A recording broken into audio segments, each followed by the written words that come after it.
Over the past few years, who hasn't felt the influence of politics in church life?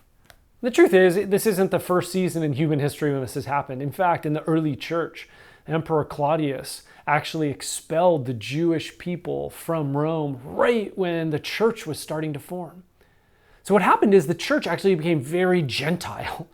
And then, right, as the emperor allowed the Jewish people back in, there was actually all this conflict that arose around, what is the church going to be? And one of the specific areas of conflict was food. See, at their gatherings, they often had food. And for the Jewish Christians, they wanted to eat kosher according to, Jewish eating restrictions. But the only way they could really do that was to eat vegetables at these gatherings. So now these conflicts started to arise around food at the church potluck of what are we going to eat?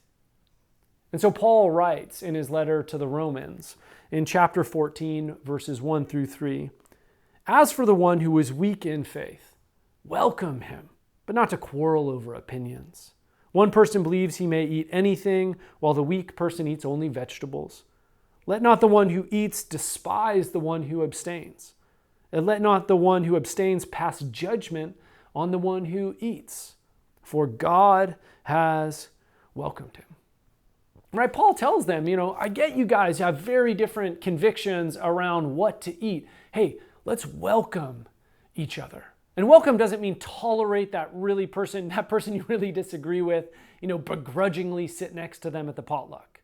To welcome means to wholeheartedly embrace with warmth and genuine love. Right? And Paul says, don't quarrel, right? Don't divide the church over food. If God has welcomed that brother or sister with whom you disagree, then maybe you should welcome them too.